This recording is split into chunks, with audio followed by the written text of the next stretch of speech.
Mga kumabog sa MGI All-Star 2026, pag-usapan natin. Hello Corvelos, mabuhay! This is Gazel Ortega, ang vlogger na prangka at hindi itchusera, gaya ng iba. Hey! At syempre, naganap nga ang welcome ceremony ng MGI All-Star sa Thailand at oh my God, welcome ceremony pa lang, akala mo na, finals na!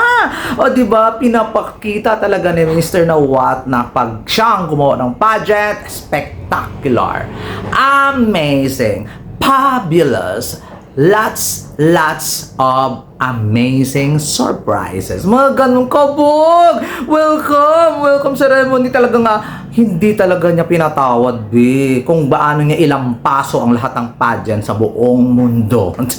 Kakaloka, welcome ceremony. May swimsuit, may star glam sila ng eksena. Ang ganda. Sashing pa lang yun ng bonggang-bongga. Kabog! So, pag-uusapan natin yung mga 5 Pilipina, 5 nag-represent ang Philippines sa Miss Grand sa MGI All-Star. Kasi para wala akong pakialam sa iba, dito muna tayo mag-focus sa 5 nag-represent ng Philippines sa MGI All-Star. Tapos pag-usapan naman natin yung slightly kumabog na hindi Pinay. Diba? Pag-usapan natin si Alex Nunez. Diba? Amazing. Diba? Deserve niyang mag-represent ng Philippines kasi ipinangalandakan niya na Philippines kahit wala siyang dugong Pilipina. At least, diba? Diba? Ng bonggang-bongga. Bakit kaya hindi siya kini-question ng mga basher? Bakit si Bea Milan Wendorsky ang kini-question nila samantalang half Filipino naman yun? Pero ito si Alex Nunez, hindi nila question. Char! Mga bobo ba kayo? Char!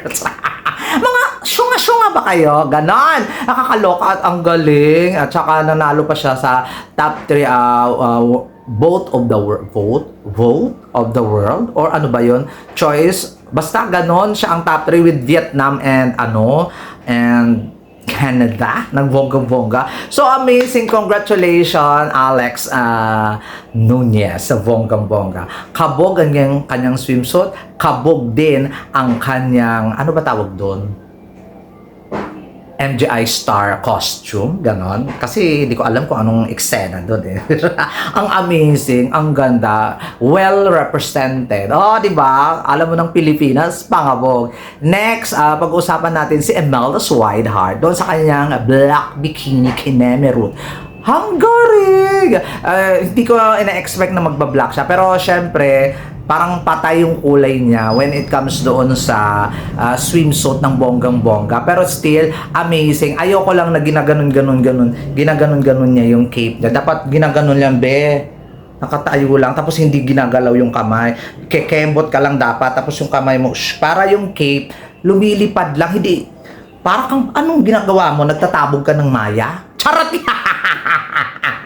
Ano tinatabog mo? Ibon? Ba't kailangan ganun? Mali doon lang. Pero okay na. So, kung tinaas niya long, hinayaan niya yung cape, gumandun siya, at hinayaan na yung cape na lumipad sa likod niya. At kumembot ay di panalo sana. Sayang. Kasi ginanon-ganon niya kasi na-distract ako doon sa kaganon-ganon niya. Pero wala naman akong issue doon sa kanyang performance level. Technically, maayos ang lakad, maayos ang tour, maayos naman ang lahat at naka-face card naman si Ate Imelda Swihart. Ayoko lang talaga yung ganun-ganun niya ng cape niya. Hindi masyadong bongga. Next! Ang kanyang all-star costume doon sa kanyang sasing ceremony. I love it! Amazing! I love it, Imelda. Kahit masama ang ugali mo, sabi nila. Nakakaloka, sabi nila. Parang hindi ko alam. Wala akong alam.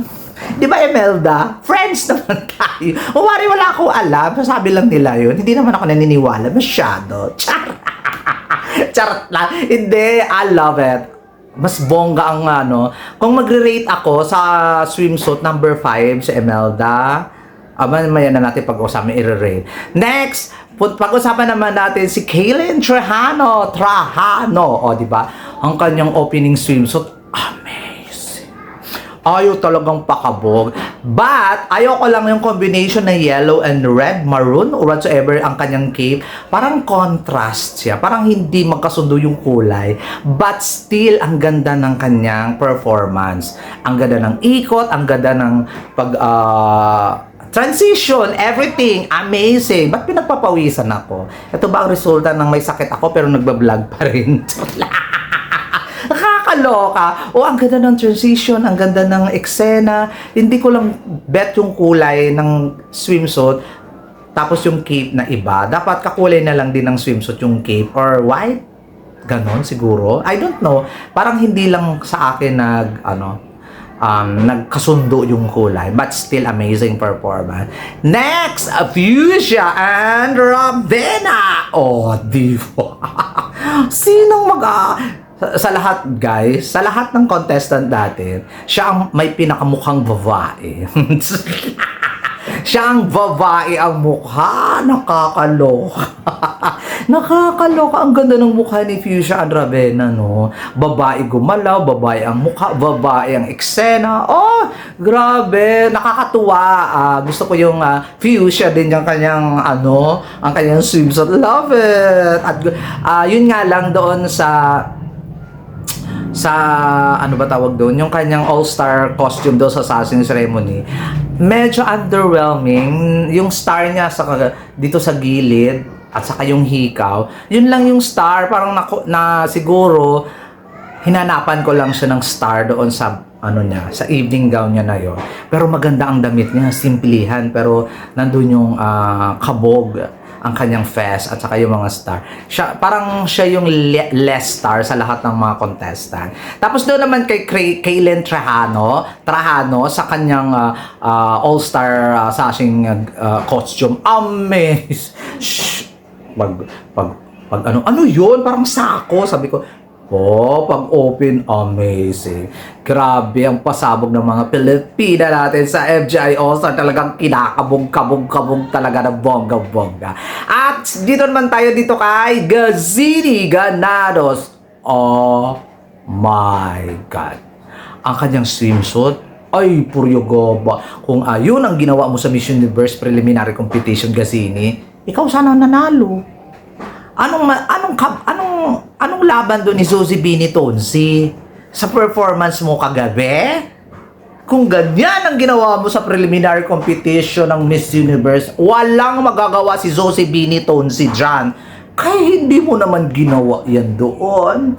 Ay, nakakatomboy si Gazini, napakaganda. Nanggigigil ako sa swimsuit niya. Ayan naglalapot na nga ako dahil to sa sobrang galing ni Gazini kagabi. Nakakaloka. As in, guys, sino bang hindi mapapawaw sa performance ni Gazini doon sa swimsuit? Talaga lang naman. Tapos, nakita ba din nyo? Ginaya niya sa April. Ginanon niya yung cape niya. Tapos, April Smith. Katawan ni April Smith ay kaluluwa ni April Smith. So happy kay Gazini. Amazing. I love the swimsuit. Super sexy ni Gazini. Super goddess. Super beautiful. Ay, wala na ako masabi. Gazini ang perfection sa swimsuit. Ay, grabe. Amazed talaga ako doon sa kanyang swimsuit performance. Tapos doon naman sa kanyang MGI All-Star na costume sa kanilang sasing. I love it. Amazing. Ang daming star. Dito, pak. At saka yung mukha pa lang niya, star na. Kabog. Amazing talaga yung Gazini Ganados. Sana ganyan yung pinakita mo sa Miss Universe. Talaga, ay sinasabi ko sa'yo. Hindi talaga lalaban si Suzy Binitonsi doon. Char! Bakit kasi nagkari sa tiyan mo ka na gang? Char ka ng gang! Char! Wag kang talagang mag-gown ng ganun-ganun uli. Gazini, sinasabi ko sa'yo. Char! Charot lang, ang galing. Lahat ng mga Pilipinang nag-perform doon, amazing. Amazing. Kaya congratulations sa mga Pinay. Talagang pinatunayan nyo na mga Pinay talaga kayo ng bongga-bongga. Lumalaban ng bongga-bongga. At syempre, iraranking ko sila kung sino bang first sa swimsuit. Opening nila. Tapos sino ang first. Actually, sa swimsuit, Gazini talaga. Walang kakabog kay Gazini. Number 2 ko si Fuchsia. Number 3 ko si Kaylen. Number 4 ko si Alex, tapos number 5 ko si Imelda sa swimsuit. When it comes naman doon sa all-star dress nila, number 1 ko si Kaylen, number 2 ko si Gassini, number 3 ko si Alex, number 4 ko si number 4 ko si Imelda, and number 5 ko si Fuchsia.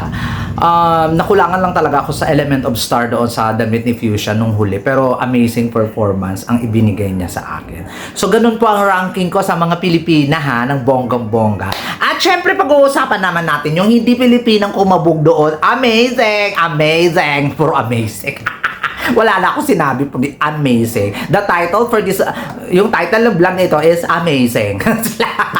Ayun na nga. Syempre may mga kumabog. Dominican Republic, Yamelenks. May isang Dominican Republic, yung kulot-kulutan, apro-apro, nakalimutan ko yung name. Si Ghana, na may Ghana na short hair. Amazing. Oh, amazing nga. Sabi ko sa inyo, amazing yung title ng vlog ko. Charot lang. At saka si Tarina Botes ng Thailand. Ang beautiful. At take note ha, siya lang ang natatanging Miss World. Ang galing Miss World pageant na sumali dito sa sa MGI All-Star. And of course, isa sa Vanessa Pulgarin. Ay, Puryo Gobo, Vanessa Pulgarin. Talagang pinapatunayan mo na rampadora ka ng taon. Kudos din kay Miss kay Miss Armenia. Wala siyang mga paki, pero taas lilaw. Gusto ko yung mga eksena mo at saka yung mga pasabog mo. Love it. Ang dami mong sombrero Everyday, iba-ibang sombrero. Kabog! Diba? So yun yung mga kumabog sa akin sa MGI All-Star welcome ceremony nila sa Thailand. At talaga lang naman, umpisa pa lang, kabugan na, lampasohan niya, sampalan na sila ng bonggang-bongga, lalo na yung mga Pinay candidates. Love it! O sige, lumaban po kayo ng lumaba. I'm so excited talaga sa mga next event nila. Everyday event ng MGI All-Star. There you go, guys! Kayo! Sino ang kumabog sa inyo sa MGI All-Star welcome ceremony and sashing? So, comment down below ng inyo kay ito. Tumatagak-tak na yung mga pawis ko. Maraming salamat. Again, this is Gazel Ortega, ang vlogger na prangka at hindi chisera. Gaya mo. Ikaw mismo. Huwag ka nang tumingin sa iba. Ikaw yun. Ikaw nga.